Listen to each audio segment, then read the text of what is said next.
Yo, what's up mga lods? Update ko nga pala kayo ngayon sa kaganapan ng ating munting fish farm. Isang umagang kay ganda mga lods. Ayan, at medyo maganda yung sikat ng araw natin ngayon. Kahit may bagyo dito sa Pilipinas. Si Bagyong Christine ay mukhang pinalad naman tayo dito sa ating lugar mga lods. Kasi hindi umabot dito yung bagyo. So ayan nga mga lods, kung napapansin nyo, naglagay na ako ng net sa aking fish tubs, sa aking fish farm dito. Kasi hindi ko napansin mga lods na inuunti-unti na pala ng pusa ang aking goldfish. Kaya pala nagtataka ako mga lods, bakit kumonte itong mga goldfish ko? Ba't nawala yung mga malalaking yung breeder na, mga breeder na sana mga lods? Nasa around 80 pieces kaya, tas nung binilang ko mga lods 29 pieces na lang, kaya pala may pusang laging nagbabantay dito. Akala ko mga lods hindi niya abot, yun pala ito mga lods. Ito tingnan mo tong Blackmore ko dito. Binukod ko siya mga lods kasi may hiwa sa tiyan niya, talagang lumabas yung mga yung bitukan niya. Kawawa naman mga lods. Ang nangyari kasi nito mga lods, nakita ko inaabot sana ng pusa, hindi niya maabot. Naabot, actually naabot talaga niya, pero hindi niya makuha mga lods. Buti mabilis lumangoy, kaso nga lang nasugatan yung tiyan niya at saka lumabas yung bituka mga lods. Kawawa mga lods. Kaya pala nagtaka ako mga lods, bakit kumunti na lang yung goldfish ko. Inuunti-unti na pala ng pusa. Yan na pusa na yun, Kaso wala tayong magagawa mga lods. Buti ito mga balon molly ko, hindi ito. Buti kompleto pa naman itong mga balon molly ko. Siguro hindi lang trip ng pusa itong mga balon molly. Yung goldfish lang talaga. Mabilis din kasi itong mga balon molly lumaki mga lods. Ayan na yung breeder nila mga lods, ng balon molly ko. BKBM yan, Black King balon molly. Meron akong 33 pieces na mga fry ng balon molly na yan. Ayun na nga yung nandyan. Sayang mga lods, hindi ako makamove on. Sinabi ba namang nawala sa mga goldfish ko mga lods. Around 80 pieces na goldfish meron ako dun. Naging 29 pieces na lang mga lods. So grabe, ang daming nawala mga lods. Kaya pala nagtaka ako mga lods, ba't kumunti na lang yung goldfish ko. At saka wala pa talaga yung mga babaeng yung breeder, yung mga malalaking tiyan na sana. Grabe. Kaya pala nakikita ko yung actually pusa siya ng kapitbahay namin mga lods.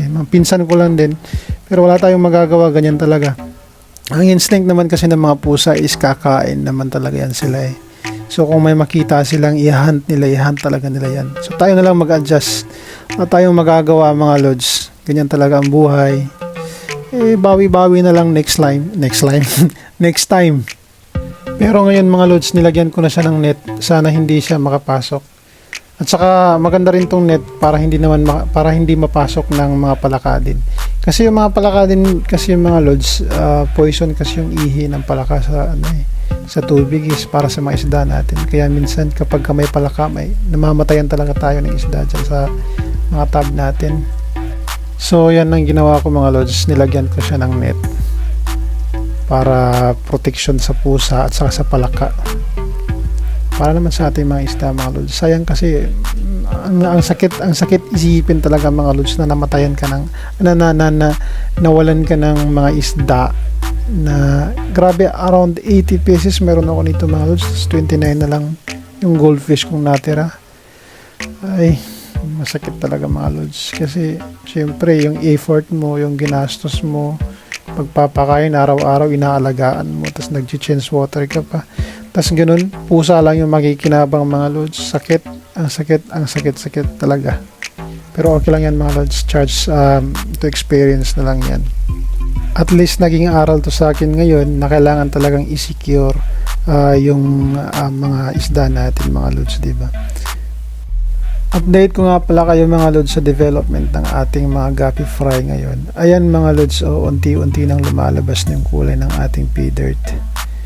So, kung nakikita nyo dyan mga lods, tingnan natin, focus natin mga lods. Ayan lumabas na yung kulay sa buntot nila mga lods.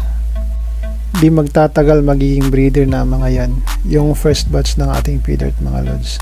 So madadagdagan na naman ng breeder ang ating mga guppies.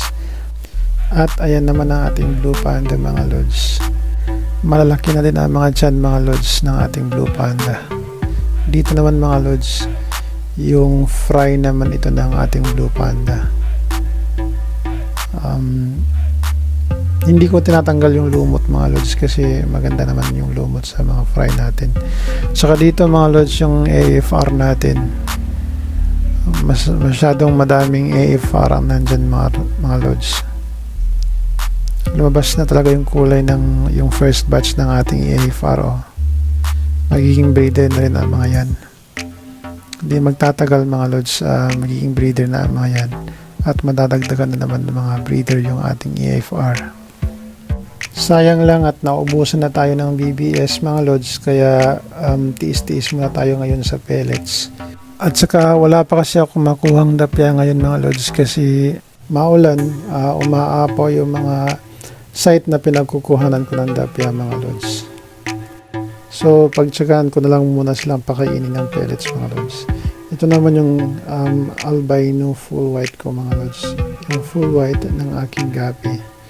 Saka hanggang ngayon hindi pa nagda-drop mga lods kasi yun nga, kinulang pa ng live food mga lods. Maganda kasi kapag lagian silang kumakain ng live food mga lods, mabilis lang mag-drop. Dito naman mga lods, yung albino full red ko, yung big mama, yung mga breeder ng aking albino full red. Nagbi-breed pa rin sila mga lods. Ito ang kagandahan mga lods kapag nasa aquarium yung breeding system mo na mga guppies, na mga isda mga lods, kasi madali lang masundot ng male breeder yung mga female breeder natin mga lods. Kaya mabilis talaga silang makapag-drop na mga fry mga lods dahil madaling masundot ng ating mga male breeder yung mga female breeder natin mga lods. Kapag nasa malawak na tab naman yan mga lods, aabutan tayo ng siyam-siyam sa kakaantay kung kailan magdadrop yung guppies natin. Kaya mas mainam talaga mga lods, ilagay mo sila, i-separate mo sila, ibukod mo sila sa maliit lang na lagayan tulad ng mga guppy tank mga lods. So ito nga pala yung setup ng aking breeding section mga lods ng ating guppy. So dito ko sila i-breed. Yan, maglalagay pa ako ng mga aquarium dyan. Tingnan nyo mga lods, ang ganda ng naging lush yung ano ko, yung kamote ko mga lods. Para naman yan sa filtration system naman yan ng ating mga koi. So ito naman yung grow out, dito naman yung grow out section ko mga lods. Maglalagay ako ng mga ilang tab dyan pang grow out naman sa mga guppy fry natin. So sa ngayon mga lods, isang ref tab pa lang meron ako, pero later on mga lods, magdadagdag tayo ng mga ref tab dyan pang grow out naman sa ating guppy. So yun lang mga lods, sana nag-enjoy kayo sa panonood. Pa-hit naman ang subscribe button mga lods dito sa ating YouTube channel, at pa-follow na rin sa Facebook page natin mga lods para updated kayo lagi sa development ng ating munting fish farm. Maraming salamat mga lods.